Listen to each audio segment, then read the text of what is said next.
अपनी बहू के साथ और अपनी बेटी के साथ कितना अलग व्यवहार करती है।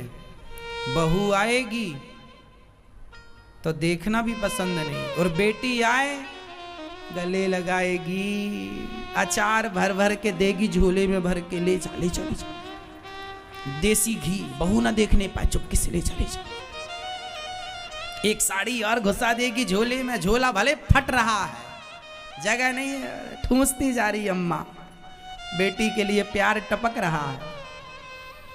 बहू के लिए फटी साड़ी नहीं देती हो तुम, और बेटी आई तो ये दो वो दो, दो हम मना थोड़ी करते हैं, पर बेटी को जितना दे रहे हो बहू को भी दो। वो बहू नहीं है आपकी, वो ही बेटी है आपकी।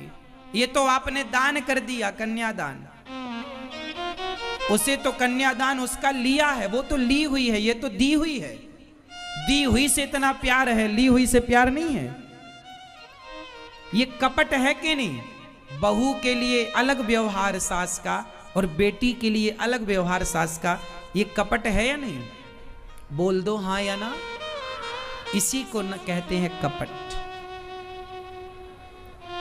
जबकि विपत्ति में काम बहू ही आएगी, बेटी ना आएगी वहां से, लेकिन माओ का प्यार बेटियों में ज्यादा है।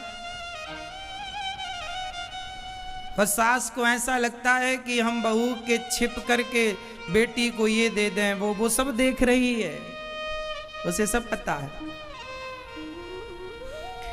आपकी बेटी आए तो बिल्कुल मान सम्मान दीजिए उसे, साड़ी दीजिए, पायल दीजिए, अचार दीजिए, पापड़ दीजिए, देसी घी दीजिए, लेकिन चोरी से नहीं दीजिए। सास है ना चोरी से देती हैं, बहू की चोरी से, बहू ना देख ले। जबकि बहू ने सीसीटीवी कैमरे चिपका रखा तुम्हारी साड़ी में, उसे सब पता, वो सब देख रही है, और तुम्हें क्या लग रहा है वो नहीं जानती? वो सब जानती है।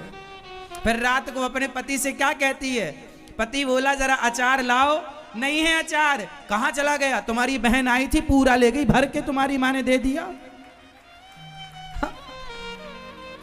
पति बोला जरा देसी घी लगाओ रोटी में, सूखी चुप, अरे क्या लगाए, आई तो थी चुड़ैल, सब भर के ले गई, सब ले गई। ले भले कुछ ना गई हो, पर वो कहेगी सब ले गई। और ये कहने का मौका सासें देती हैं, और ये कपट है। इसे क्या कहते हैं? कपट। ये कपट तो तुमसे छूटा नहीं, और नींबू छोड़े बैठी हो, इमली छोड़े बैठी हो, वो कह रही हो संतोषी माता नहीं मिली, अभी 10-20 पीढ़ी ऐसी बैठी रहेगी तो न मिलेंगी। जो छोड़ना है वो आप छोड़ते कहां हैं? है ना मेरी मां?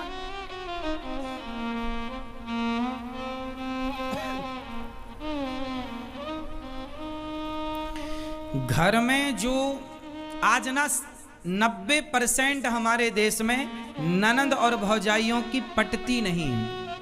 90%, 10% तो बहुत अच्छे से रहती हैं बहनों की तरह, बस 90% हमारे देश में ननंद भौजाई की नहीं ज्यादा पटती, मतलब तालमेल बनती नहीं बनती। क्यों? इसमें सबसे बड़ा जहर घोलने का काम कर देती है सास, दोनों के रिश्तों को फाड़ देती है। यही कपट करके, चोरी चोरी बैग में भरना, यही सब कर करके। ईमानदारी से दो ना। बहू से कहो बहू जरा बेटी आई है, जरा उससे साड़ी, बेटे से बोलो बेटा कल बढ़िया साड़ी लेके आना, तेरी बहन आ रही है, देना, अचार दे, जो देना दो, ईमान उसी से दिलवाओ। यदि आप अपनी बहू से दिलवाओगी तो वो रिश्ते बने रहेंगे। और चोरी करके आपने कपट किया, और फिर ननंद आती है एक दिन के लिए, और क्या कहती है? भाभी आप हमारी माँ का ख्याल नहीं रखती। तो भाभी मन में कहती है तू ही रख ले, रह जा यहां, इतनी चिंता तो ले जा घर। आप लोग भी ना इतना उपदेश ना किया करो तुम्हारी भाभी को। तुम अपनी सास का कितना ख्याल रख लेती हो। हर बहू अपनी माँ की तरफ तो देखती है कि मेरी माँ का ख्याल मेरी भाभी नहीं रखती, लेकिन बहू ये नहीं देखती कि मैं भी तो बहू हूं, मैं अपनी सास का ख्याल रखूं। यदि हर बहू अपनी सास का ख्याल रखे तो आपकी मां अपने आप सुखी हो जाए। लेकिन आप अपनी बहू अपनी सास का ख्याल नहीं रखती हो, परंतु मां की पूरी चिंता है। और सासें अपनी बेटी की पूरी चिंता है, बहू का ख्याल, बेटी का ख्याल है, बहू का ख्याल नहीं है। यदि सास बेटी से ज्यादा बहू का ख्याल रखने लग जाए और बहू माँ से ज़्यादा सास का ख्याल रखने लग जाए तो आधे घर में 90% खुशहाली तो घर में यूं ही आ जाएगी, केवल इतने से विचार बदलने से। हाँ या ना? हाँ या ना? बात सही है या गलत है? लेकिन आप लोग ना बदल नहीं पाते।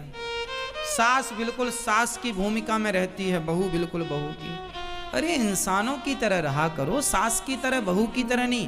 प्यार मोहब्बत से एक ही घर में रहना, हंसते रहो, मुस्कुराते रहो, और छोटी छोटी बातों को ना ज्यादा बोला ना करो किसी से। अब आपके घर में क्या समस्याएं हैं? जरा सास बहू की बात हुई नहीं कि आप पड़ोसन के घर जाकर के सास का और बहू का, बहुएं जाके सास का दुख रोती हैं और सासें जाके बहुओं का दुख रोती हैं कि मेरी बहू ने ऐसा कहा, मेरी सास ने ऐसा कहा। और किससे रोते हो आप? पड़ोसियों से। वो पड़ोसी तुम्हारी मजाक उड़ा, अरे इनके घर में तो आग लगी है। एक बात बताएं, शास्त्र कहते हैं कि अपने अपने घरन का दुख ना कहियो रोई, सुन इठले हैं लोग सब, बांट न ले हैं कोई। आप अपने घर की बातें अच्छी हो या बुरी हो किसी से मत कहना, क्योंकि बातें आज हैं कल नहीं रहेंगी। पर आपने कह दिया तो वो सदा आपको कहेगा या कहेगी कि देखो तुमने ऐसा कहा था, ऐसा किया था अपनी सास या बहू के साथ। ये दुनिया जब तुम रो रो के बताते हो ना मेरी सास ऐसी, मेरी बहू ऐसी, तो ये दुनिया भी रो रो के सुनती है और आपके जाने के बाद हंस हंस करके बताती है कि इनके घर में ऐसा हो गया। किसी को कोई फर्क नहीं पड़ता कि आप जीवन में कितने सुखी हैं या कितने दुखी हैं। दुनिया तो आपके मजे लेना चाहती है। हाँ या ना? इसलिए अपने घर की बातों को अपने घर तक ही सीमित रखा करो। पति पत्नी की बातों को भी किसी से मत शेयर करना। आपका पति अच्छा है, बुरा है, किसी से मत कहो। आपकी पत्नी अच्छी है, बुरी है, किसी से मत कहो। किसी से कहोगे तो जमाना आपका मजाक उड़ाएगा, आपकी उस बात को मजाक बनाएगी दुनिया। इसलिए अपनी बातें अपने तक रखो। ये बात सास को भी समझनी है कि आप किसी से घर की बातें ना कहें, और बहू को भी समझनी है कि आप किसी से किसी की बातें ना कहें। एक छोटा सा मैं दृष्टिकोण दे सकता हूं आपको, और वो दृष्टिकोण क्या है? ये है, आज से जितनी सास मेरी बात सुन रही हैं, आज मैं एक सूत्र दे रहा हूं, मंत्र दे रहा हूं। इस मंत्र को जपोगी ना तो कभी आपके घर में झगड़ा नहीं होगा। और वो मंत्र क्या है? कहीं भी जाओ तो अपनी बहुओं की खूब तारीफ, कहीं भी जाओ तो अपनी बहू की खूब तारीफ करो कि मेरी बहू बहुत अच्छी है, औरों से बहुत बढ़िया है, बहुत ख्याल रखती है। और जहां बहू हो, परिवार में, रिश्तेदार, कहीं भी जाओ, क्या होता है परिवार में, कुछ लोग आपकी सुन करके और उनको उल्टा बता देते हैं। कहीं भी जाओ तो बहू की तारीफ करो तो लोग बाद में क्या कहेंगे? आपके पीठ पीछे, आपकी बहू से सुनो, आपकी सास आई थी, बड़ी तारीफ कर रही थी। यदि आपकी बहू आपकी सेवा नहीं करती, आपको रोटी नहीं देती माना की, और आप फिर भी कहें कि मेरी बहू बहुत अच्छी है, बहुत सेवा करती है, और फिर जमाना जब कहेगा बहू से कि तेरी सास तो तेरी बहुत तारीफ करती है, तो जब वो ये सुनेगी कि मैं तो रोटी भी नहीं देती और मेरी सास मुझे अच्छा कह रही है, तो इस भाव से अपने आप उसका हृदय परिवर्तन हो जाएगा कि देखो मैं तो इसके साथ क्या कर रही हूँ और ये मेरे साथ क्या कर रही है। और आप उल्टा करते हैं, बहू रोटी देती भी होगी तो आप क्या कहती हो? नहीं, हमारी बहू तो ठीक से बात भी नहीं करती, रोटी भी नहीं देती, ऐसे थाली पटक के चली जाती है। कभी बहू थाली रख रही थी और साड़ी फंस गई और थाली गिर गई, तो सास को क्या लगा, पटक के चली गई। वो रखी थी पर वो अब सारी जिंदगी यही कहेगी हमारी बहू तो पटक के चली जाती है, थाली ऐसी है। किसी के दोष क्यों देखना है, किसी के गुण क्यों नहीं देखना है। रिश्तों को जब रहना आपको इन्हीं के संग है तो रोते क्यों रहो, हंसते रहो ना, प्रसन्न रहो ना, खुश रहो ना। खुशहाली कहां से आएगी। आप एक घर में 4 लोग रहते हैं। चलो एक सवाल पूछ रहा हूं, जरा उत्तर दो। 4 गाय हैं और चारों दिशाओं में गायों ने मुंह कर रखा है। एक गाय ने पूर्व दिशा में मुंह, एक ने पश्चिम में, एक ने उत्तर में, एक ने दक्षिण में, और बीच में घास रखी है। अब बताओ वो कैसे खाएंगे।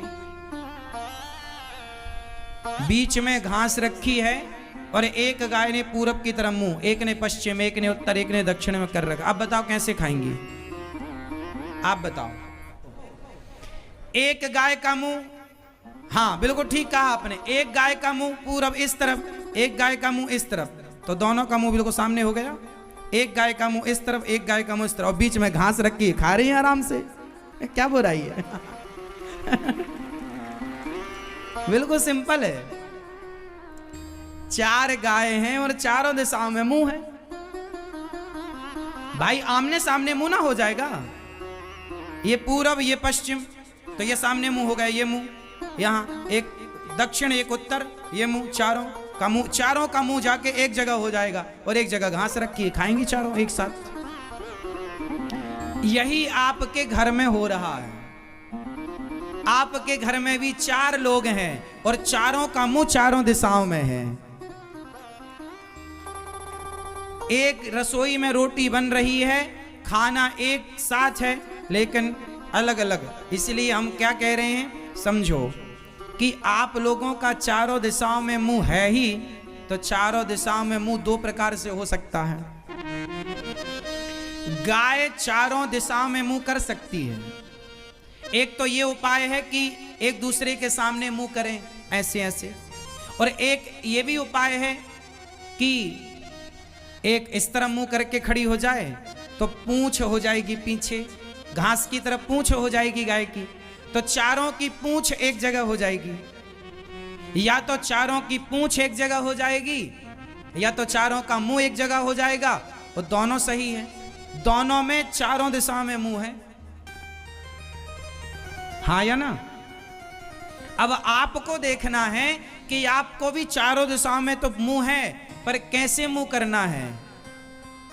अब जैसे आप पति और पत्नी खड़े हैं, एक दूसरे की पीठ से चिपक कर खड़े हो जाएं तो आपका 2 दिशाओं में मुंह हो जाएगा, और एक दूसरे के सामने, मुंह के सामने बिल्कुल आमने सामने खड़े हो जाएंगे तो भी 2 दिशाएं हैं, हाँ या ना। पति पत्नी जैसे देखो, आप मेरे सामने बैठे हैं तो आपका उत्तर दिशा की तरफ मुंह है और मेरा इस दिशा की, सामने की दिशा की तरफ मुंह है। एक तो ये हो गया।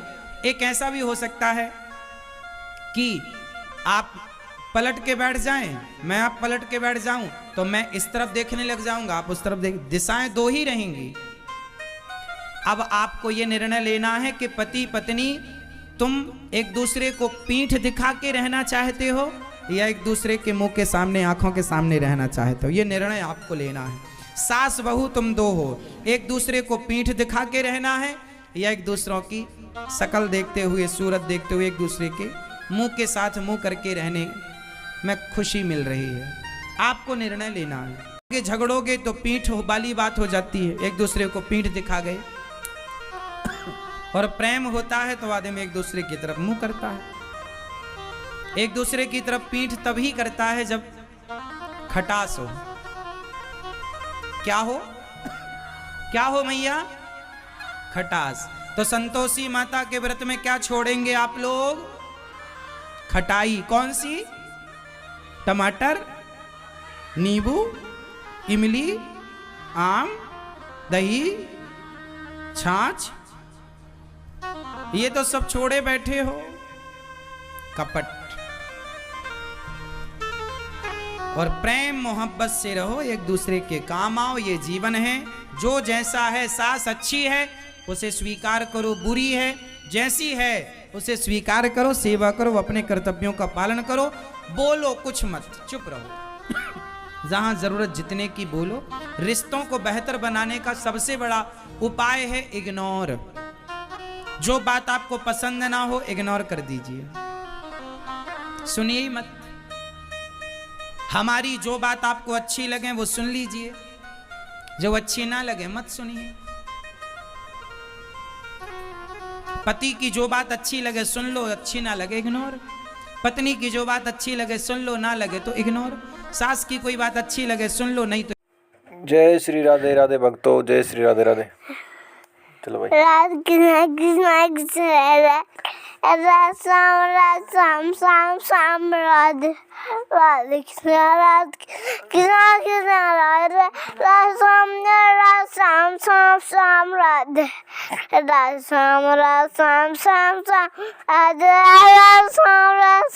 श्याम श्याम राधे श्याम श्याम राधे श्याम श्याम राधे श्याम राधे राधे कृष्ण राधे श्याम श्याम राधे राधे कृष्ण राधे कृष्ण राधे श्याम श्याम राधे राधे कृष्ण राधे कृष्ण कृष्ण राधे श्याम श्याम राधे कृष्ण कृष्ण श्याम श्याम राधे कृष्ण कृष्ण राधे